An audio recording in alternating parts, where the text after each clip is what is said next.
हाय दोस्तों। दोस्तों, defence sector को अगर आज आप इग्नोर करते हो तो कल के दिन आपको काफ़ी रिग्रेट हो सकता है। और दोस्तों, कल के दिन अगर आप रिग्रेट करते हो उसका कोई फ़ायदा नहीं होगा। और दोस्तों, आप देखेंगे HAL, Mazagon dock shipbuilders जैसी जो कंपनियां हैं, दोस्तों आज के दौर में ये कंपनियां काफ़ी बड़ी बन गई हैं। और दोस्तों, रिटेल इन्वेस्टर्स का एक सपना होता है कि दोस्तों वो बड़ा पैसा बनाए, क्योंकि मार्केट में कोई भी आता है तो वो बड़ा पैसा बनाने के लिए ही आता है। और बड़ा पैसा मार्केट में बनता भी है, लेकिन दोस्तों वो पैसा छोटी कंपनियों में मोस्टली बनता है। तो दोस्तों, छोटी कंपनियों में अगर आप देखेंगे तो रिस्क भी काफ़ी बड़ा होता है और रिवार्ड भी काफ़ी ज़्यादा होता है। तो आपको रिस्क को भी समझना होगा, आपको रिवार्ड को भी समझना होगा। और दोस्तों, सच ये है कि दोस्तों बड़ा पैसा वही बनाता है जो बड़ा सपना देखता है और जो बड़ा सोचता है। लेकिन सिर्फ बड़े सपने देखने से, बहुत बड़ा सोचने से पैसा नहीं बनता है। आपको दोस्तों अपने सपने को पूरा करने के लिए आपको प्रॉपर स्टडी करनी चाहिए, आपको रिसर्च करनी चाहिए और आपको पूरा दोस्तों पेशेंट भी रखना चाहिए।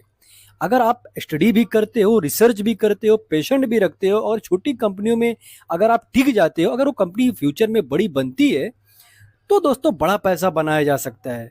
और दोस्तों, ऐसी दो कंपनियों के बारे में आज डिस्कस करेंगे जो दोस्तों छोटी कंपनियां हैं, लेकिन काफ़ी पोटेंशियल इन कंपनियों में नज़र आता है और फ्यूचर काफ़ी ब्राइट नज़र आता है। लेकिन दोस्तों, वीडियो शुरू करने से पहले एक डिस्क्लेमर भी देना चाहेंगे कि दोस्तों ये video just for study and information purpose के लिए है। और दोस्तों, अगर आप देखेंगे इस कंपनी को तो दोस्तों ये कंपनी डिफेंस सेक्टर में काम करती है, ई व्हीकल्स में भी काम करती है और डिफेंस सेक्टर में काफ़ी मजबूती से काम करती हुई नज़र आ रही है। और दोस्तों, ये कंपनी एक छोटी सी कंपनी है, लेकिन दोस्तों इसका फ्यूचर काफ़ी ब्राइट नज़र आता है, काफ़ी बड़ा नज़र आता है। आप देखेंगे इसका कारोबार तो दोस्तों पिनाका रॉकेट लॉन्चर में इसका कारोबार है, ब्रह्मोस मिसाइल में दोस्तों ये अपना काम करती हुई नज़र आ रही है। आप देखेंगे सेंसर में भी इसका कारोबार है, कंट्रोल सिस्टम में भी दोस्तों इसका कारोबार है, मिलिट्री सॉफ्टवेयर में भी दोस्तों इसका कारोबार है। तो काफ़ी दमदार दोस्तों इस कंपनी का फ्यूचर नज़र आता है, क्योंकि इसका बिजनेस काफ़ी स्ट्रांग है। तो आपको ऐसी कंपनियों को फाइंड आउट करना पड़ेगा जो कंपनियां दोस्तों काफ़ी छोटी हैं, जिनका मार्केट कैप काफ़ी छोटा है और वो सेक्टर फ्यूचर मतलब बड़ा नज़र आता है। तो आपको उन्हीं कंपनियों पर दोस्तों स्टडी ज़रूर करनी चाहिए। और दोस्तों, ये जो सेक्टर है, डिफेंस सेक्टर है, ये सेक्टर इंडिया में काफ़ी विशाल है। बिकॉज दोस्तों इंडिया के पड़ोसी ऐसे हैं कि दोस्तों उन पड़ोसियों को खामोश रखने के लिए इंडिया को डिफेंस सेक्टर पर फोकस रखना ही पड़ेगा। और दोस्तों, अगर इंडिया डिफेंस सेक्टर पर फोकस करती है तो दोस्तों इन कंपनीज को काफ़ी बड़ा फायदा मिल सकता है। आप देखेंगे इसके क्लाइंट तो दोस्तों L&T जो कंपनी है वो भी दोस्तों इसकी क्लाइंट है। आप देखेंगे 3 इंडियन डिफेंस फोर्सेस भी इनके क्लाइंट है। तो क्लाइंट भी काफ़ी मजबूत नज़र आता है, काफ़ी स्ट्रांग नज़र आता है। वहीं पर दोस्तों रेवेन्यू ब्रेकअप देखेंगे तो 47% का इनका मैन्युफैक्चरिंग गुड्स से आ रहा है और ट्रेड गुड्स से 25% का रेवेन्यू आ रहा है। और सेल्स ऑफ सर्विसेज से देखेंगे तो 28% का रेवेन्यू यहाँ से भी आ रहा है। अगर जियोग्राफी वाइज देखेंगे तो डोमेस्टिक से दोस्तों 94% का ये रेवेन्यू निकाल रही है और एक्सपोर्ट से भी दोस्तों 6% का रेवेन्यू आ रहा है। इसका मतलब है दोस्तों ये कंपनी इंडिया पर काफ़ी फोकस करके रखी है और इंडिया का दोस्तों डिफेंस सेक्टर भी काफ़ी विशाल है, तो जिसका फायदा इस कंपनी को दोस्तों मिल सकता है।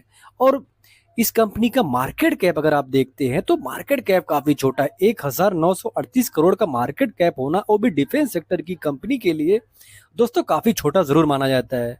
बिकॉज जो ये सेक्टर है ये फ्यूचर में बहुत बड़ा बनने का दोस्तों पूरा दोस्तों पोटेंशियल नजर आता है। इस सेक्टर की मैं बात कर रहा हूँ और उस इस सेक्टर में ये कंपनी जिस तरीके से ग्रो करती हुई नजर आ रही है ये काफी चौंकाने वाली बात है। तो आपको इस कंपनी पर स्टडी जरूर करनी चाहिए। वहीं पर 52 वीक हाई देखेंगे 2245 का है और लो 753 का है, यानी कि ये 52 वीक लो से भी काफी सस्ते प्राइस पर नजर आ रही है, एक अच्छे खासे डिस्काउंट पर नजर आ रही है। वहीं पर 66 के आसपास का पीई भी नजर आ रहा है। आरओसी आरओई देखेंगे तो ये भी काफी ठीक ठाक नजर आ रहा है। फेस वैल्यू 10 का है, यानी ये अपने फ्यूचर में अपने फेस को स्प्लिट भी कर सकती है। वहीं पर इस कंपनी का अगर आप सेल्स देखोगे तो सेल्स में इस कंपनी का जो सेल्स है उसमें लगातार ग्रोथ होता हुआ नजर आ रहा है। ऑपरेटिंग प्रॉफिट देखोगे तो year by year operating profit में भी मतलब ऑपरेटिंग प्रॉफिट में भी काफी जबरदस्त ग्रोथ है। तो आपको इस कंपनी पर दोस्तों नज़र रखना चाहिए, बिकॉज़ इसका नेट प्रॉफ़िट देखोगे तो नेट प्रॉफ़िट में भी काफ़ी बड़ा ग्रोथ नज़र आ रहा है। जो 2 करोड़ का नेट प्रॉफ़िट हुआ करता था, अभी बढ़कर 29 करोड़ का हो चुका है। और छोटी कंपनियों में दोस्तों मल्टीपल होने में टाइम नहीं लगता है। ये चीज़ को आपको समझना पड़ेगा। छोटी कंपनियों में रिस्क भी होता है, इस चीज़ को भी आपको समझना पड़ेगा। छोटी कंपनियों में रिवार्ड तो रहता है, लेकिन रिस्क भी काफ़ी ज़्यादा होता है। अगर इस कंपनी का सेल्स देखेंगे तो टीटीएम में 184% का सेल है, वहीं पर टीटीएम में प्रॉफिट देखेंगे तो 203% का प्रॉफिट भी नजर आएगा। तो इसका मतलब है कि इसका सेल्स और प्रॉफिट काफी जबरदस्त ढंग से ग्रो होता हुआ नजर आया है। वहीं पर सीएजीआर देखोगे तो 10 सालों का इसका सीएजीआर 60% के हिसाब से हुआ है। 5 सालों में 168% है, 3 सालों से 186% है। वहीं पर एक सालों में पिछले एक साल का देखेंगे तो 13% माइनस में है। यानी कि दोस्तों ये कंपनी काफी तेजी से भागी हुई है और पिछले एक सालों से ज्यादा भागी नहीं है। तो आपको इस कंपनी पर स्टडी जरूर करनी चाहिए। और इस कंपनी के पास अगर आप रिजर्व देखोगे तो 209 करोड़ के आसपास का रिजर्व है। छोटी कंपनी है जिसका सेल्स ग्रो हो रहा है, ऑपरेटिंग प्रॉफिट ग्रो हो रहा है, नेट प्रॉफिट ग्रो हो रहा है और उसके पास रिजर्व काफी शानदार है, कर्जा काफी कम है। तो आपको इस पर स्टडी जरूर करनी चाहिए। वहीं पर प्रमोटर के पास हिस्सेदारी देखेंगे तो 53.8% का हिस्सा प्रमोटर रखते हैं। वहीं पर डीआईस एफआईस देखेंगे तो 8.72% का हिस्सा एफआईस के पास है। डीआईस के भी पास छोटी सी हिस्सेदारी है। बाकी आप देखेंगे तो पब्लिक भी इसमें 37-38% का हिस्सा रखते हैं। और कंपनी का नाम की बात करें तो कंपनी का नाम दोस्तों नाइव लिमिटेड है। काफी दिग्गज इसके क्लाइंट है, काफी बड़ी बड़ी जो कंपनियां हैं उनके साथ दोस्तों ये कंपनी मिलकर कारोबार करती हुई नजर आ रही है। और दोस्तों ये कंपनी ईवी सेक्टर में भी काफी शानदार ढंग से काम करती नजर आ रही है और डिफेंस सेक्टर में भी काफी शानदार ढंग से काम करती नजर आ रही है। और ये दोनों जो सेक्टर है ये फ्यूचरिस्टिक सेक्टर है। तो आपको नाइव लिमिटेड पर फोकस जरूर रखना चाहिए। और दोस्तों जो दूसरी कंपनी है ये भी काफी छोटी कंपनी है। अगर इसको देखेंगे तो शायद आपने नाम ना सुना होगा, लेकिन दोस्तों छोटी कंपनी है। ये company arrow space, defence space और ऑटोमोशन सेक्टर में दोस्तों काम करती नजर आती है। तो आपको इस पर भी फोकस रखना चाहिए, बिकॉज दोस्तों ये जो कंपनी है ये भी इस कंपनी का भी दोस्तों काफी मतलब शानदार बिजनेस है। आप देखेंगे इनका बिजनेस जो होता है मोस्टली दोस्तों जो लैंडिंग गियर होते हैं उसमें दोस्तों इनका बिजनेस है, वो भी हेलीकॉप्टर, फाइटर एयरक्राफ्ट और जो दोस्तों आप मल्टीपल जो दोस्तों एयरक्राफ्ट से रिलेटेड प्रोडक्ट होते हैं उनमें दोस्तों ये कंपनी कारोबार करती है। मोस्टली इनका जो लैंडिंग गियर होते हैं जहाज के, हेलीकॉप्टर के और जो लड़ाकू विमान है उनके, तो दोस्तों वो सारे जो सेक्टर मतलब उसमें जो लैंडिंग गियर होता है उसका दोस्तों इनका कारोबार है। मतलब यानी कि वो लैंडिंग गियर ये कंपनी बनाती है। और इसका भी दोस्तों बिजनेस काफ़ी यूनिक है, बिकॉज ये इंडिया की ये इकलौती कंपनी है जो इतना तेजी से इस सेक्टर में अग्रेसिवली दोस्तों काम करती हुई नजर आ रही है। अगर इसका रेवेन्यू ब्रेकअप देखेंगे तो 61% इनका इंजीनियरिंग प्रोडक्ट से आ रहा है, इंजीनियरिंग सिस्टम से 34% का रेवेन्यू आ रहा है। वहीं पर सेल्स एंड सर्विसेज से देखेंगे तो 5% का रेवेन्यू यहाँ से भी आ रहा है। तो दोस्तों इसका मतलब है कि इनका रेवेन्यू का जो पोर्टफोलियो है काफ़ी शानदार है। ये कंपनी HAL के साथ भी MOU साइन करके रखी है। उसके साथ भी दोस्तों ये कंपनी मिलकर काम करती हुई नजर आ रही है। और HAL दोस्तों काफ़ी दिग्गज कंपनी है, काफ़ी बड़ी कंपनी है। अगर उसके साथ ये छोटी कंपनी अगर हाथ मिलाती है जिसका मार्केट कैप इतना छोटा है, 1539 करोड़ का जिसका मार्केट कैप है, अगर वो HAL के साथ मिलकर कारोबार करती हुई नजर आ रही है तो आप इस कंपनी के पोटेंशियल को जरूर समझ सकते हैं। और करंट प्राइस देखेंगे तो 726 का है, वहीं पर 52 वीक हाई देखेंगे तो 787 और लो 371 का है। यानी कि ये कंपनी अपने 52 वीक हाई के आसपास ही नजर आ रही है। अभी भी मार्केट में इतना करेक्शन हुआ है, उसके बावजूद भी दोस्तों अगर कोई कंपनी अपने टॉप पर नजर आए तो दोस्तों वो खुद ही दर्शाता है कि इस कंपनी में कितना पोटेंशियल है, ये कंपनी कितनी स्ट्रांग है। तो आपको इस पर भी स्टडी जरूर करनी चाहिए। वहीं पर इस कंपनी का पीई देखोगे तो 62.4 का इसका पी है।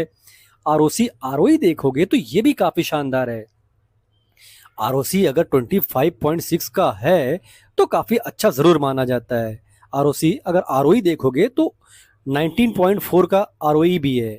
इसका मतलब है दोस्तों ये कंपनी अब अच्छा खासा बिजनेस भी कर रही है और अच्छा खासा प्रॉफिट भी जनरेट कर रही है। और फेस वैल्यू देखोगे तो इस कंपनी का फेस वैल्यू 2 का है। अभी कुछ समय पहले दोस्तों इस कंपनी ने अपने फेस को स्प्लिट भी किया था। और दोस्तों इस कंपनी का अगर आप सेल्स देखोगे तो सेल्स में काफी शानदार ग्रोथ नजर आएगा। ऑपरेटिंग प्रॉफिट देखोगे तो ऑपरेटिंग प्रॉफिट में भी काफी अच्छा खासा ग्रोथ नजर आएगा। अगर आप नेट प्रॉफिट पर नजर दौड़ाएंगे तो क्वार्टर बाई क्वार्टर दोस्तों हर एक क्वार्टर में आप देखेंगे तो इनका जो नेट प्रॉफिट है वो ग्रो होता हुआ ही नजर आया है।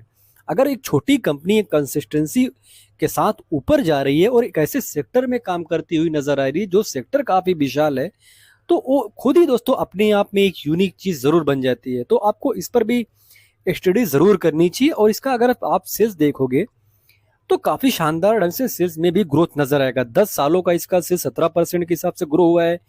5 सालों में इसका सेल्स 18% के हिसाब से ग्रो हुआ है। 3 सालों में 10% के हिसाब से सेल्स ग्रो हुआ है। वहीं पर टीटीएम में देखोगे तो टीटीएम में 58% के हिसाब से सेल्स में ग्रोथ नजर आया है। वहीं पर प्रॉफिट का ग्रोथ देखोगे तो प्रॉफिट में भी अच्छा खासा ग्रोथ नजर आएगा।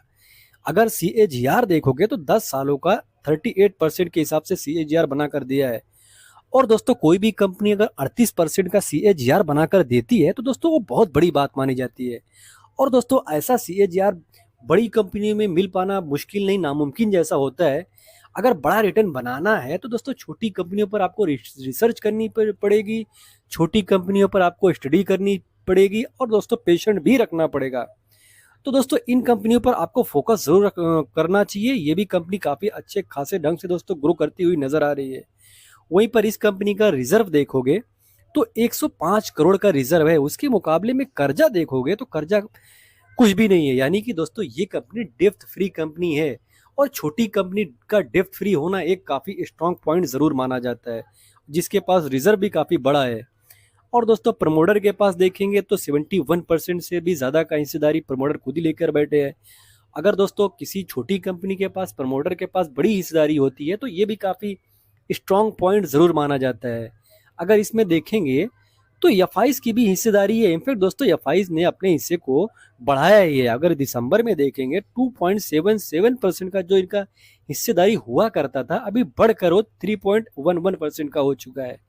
यानी कि एफआईज को इस कंपनी के बारे में काफी अच्छे अच्छे ढंग से पता है।